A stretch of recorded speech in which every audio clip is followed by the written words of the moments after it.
people are fed up. People don't want to take medications anymore. They want more.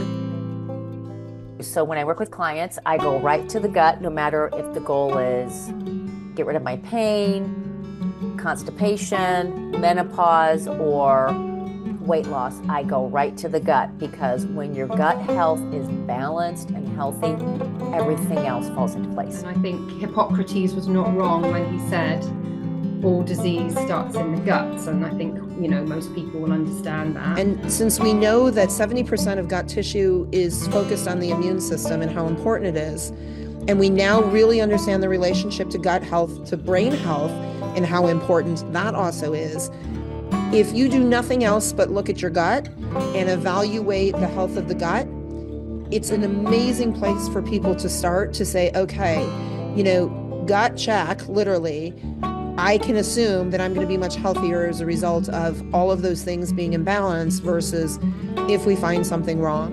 So I'll just give you a little bit of background here. Studies are coming out showing a good 60 to 80% of people who are diagnosed with IBS, which I'm sure you've heard of, irritable bowel syndrome, is actually rooted in something like SIBO. So it can be quite complex, but yeah, looking at diet is always a good way to start.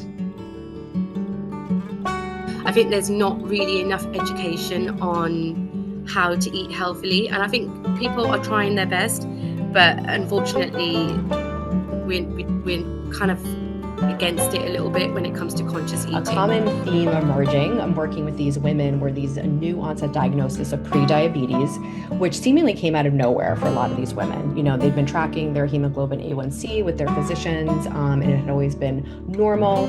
And despite, eating a fairly healthy diet, typically being fairly fit, going to the gym a couple different times a week, they had a high hemoglobin A1C level. And there's a lot of shock associated with that. And how could this possibly be me?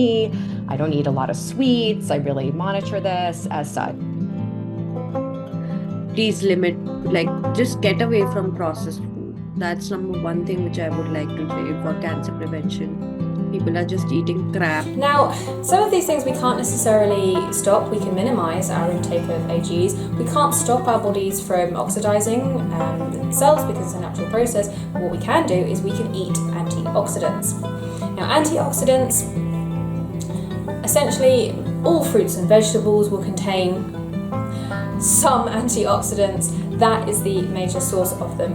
The best way generally to increase your intake of antioxidants is to look for the colourful fruits and vegetables. So those bright colours, they are usually associated with antioxidants. Nourish is really about adding in what can we do nutritionally to add in, because for a lot of people who are struggling with binge eating particularly, they may be consuming a great deal in terms of energy and calories, but what they're having is not necessarily helping them in terms of the cravings and keeping the cycle going. Understanding what nutrients we need and at what level, what dosage, can be really incredible for people, especially those who have perhaps long-term conditions and feel that they've tried lots of things. They've tried all the different diets and they've had lots of tests done and things. This is another avenue to explore, and it can give us some answers.